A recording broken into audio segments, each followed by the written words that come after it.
Selamat siang Pak. Selamat siang Bu. Sehat Pak hari ini Pak? Sehat. Oke, terima kasih Pak. Begini Pak, saya ada tugas kami mengenai bagaimana cara mengambil keputusan ya Pak ya. Jadi saya akan memberikan satu kasus. Jadi di situ saya minta mohon bantuan Bapak untuk memberi tanggapan apabila Bapak di kondisi seperti yang terdapat dalam kasus. Jadi kasus ini Pak, kasus pertama yaitu Ibu Tati adalah guru kelas 5 yang merupakan rekan kerja Anda, yang mana sama-sama mengajar kelas 5, yang kelasnya paralel. Ruangan kelas Ibu Tati pun persis di sebelah ruangan kelas Anda. Ibu Tati terkenal sangat disiplin dan cenderung galak. Pada sisi lain, Ibu Tati juga pekerja keras dan murid-muridnya pun selalu mendapatkan nilai-nilai yang sangat baik. Sebagian murid takut kepada Ibu Tati dan sebagian lain pun menyesuaikan diri. Kepala sekolah, Anda dan orang tua murid juga sangat menghargai Ibu Tati. Suatu hari Bapak mendengar ada tangisan seorang murid yang pergi keluar untuk melihat asal suara tangisan tersebut. Bapak melihat seorang murid perempuan kelas 5 yang sedang berlutut di atas bebatuan sekolah yang sangat panas hari itu, menghadap di depan pintu kelas Bu Tati. Bapak melihat Ibu Tati tampak tidak menghiraukan suara tangisan muridnya dan tetap mengajar seperti biasa. Namun, Anda bisa melihat bahwa beberapa murid di kelas Bu Tati mencoba untuk mencuri pandangan keluar kelas, melihat temannya yang sedang menangis dan berlutut di depan matahari. Jadi Pak, dari teks kasus ini saya mohon bantuan Bapak untuk memberi jawaban.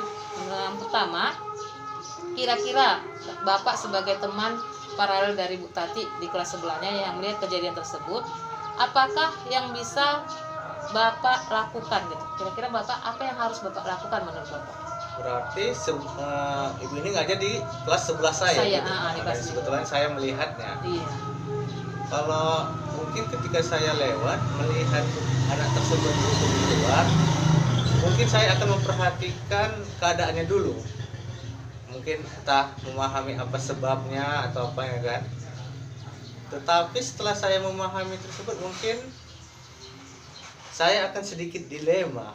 Dilema ya Pak ya? Iya, karena apakah saya harus menegur ibu itu atau saya merasa kasihan dengan keadaan anak ini, karena anak ini kan berdiri di depan pintu, Iya Pak ya. terkena sinar matahari. Jadi mungkin disitulah dilemanya.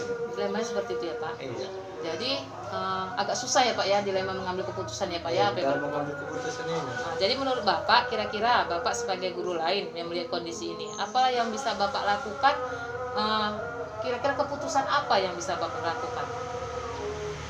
Misalkan gini Pak, apakah Bapak menginterupsinya, terus mengapa dan bagaimana?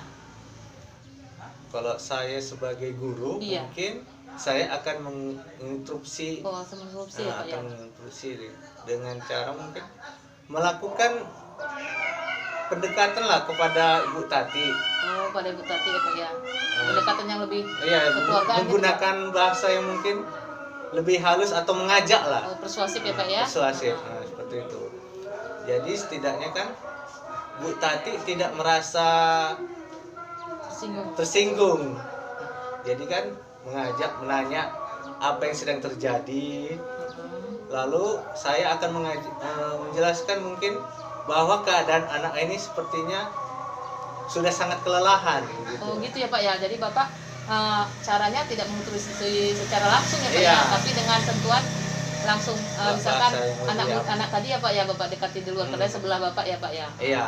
Jadi pernah lihat Bapak sudah mengalami kelemahan atau lelah ya Pak Iya. ya, baru Iya, sudah lelah dia karena dia kena sinar matahari. Iya, iya.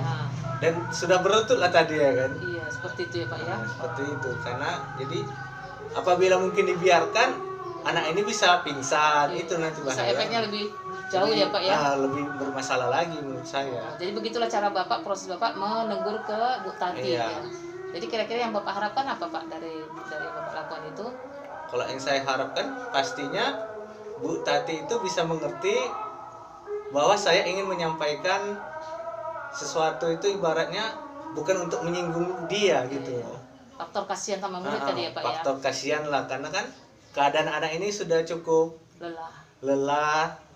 Jadi kan bahaya nanti kok misalnya dia pingsan seperti itu, Bu. Iya, itu ya Pak ya. Jadi terima kasih Pak atas penilaian Bapak atau bantuan Bapak mengenai tanggapan mengenai kasus ini. Jadi bisa diambil kesimpulannya Pak bahwa dalam mengambil keputusan Bapak mengalami dilema ya Pak ya, sebenarnya yang mengalami dilema karena kebetulan kan kalau misalnya saya tegur takutnya ibu tuh tersinggung gitu. Iya. Dan saya pun juga kasihan dengan anak ini karena sudah kelelahan seperti itu. Walaupun benar ibu itu mengajar dengan baik iya, ya Pak ya. Walaupun memang betul entah mungkin anak ini ada melakukan kesalahan. Nah, seperti itu. Oke, terima kasih ya Pak Fadel. Ya, Bu. Nah, mudah-mudahan jadi lebih baik kita untuk mengajar jadi guru hebat Indonesia. Oke, terima kasih. Terima kasih, Bu.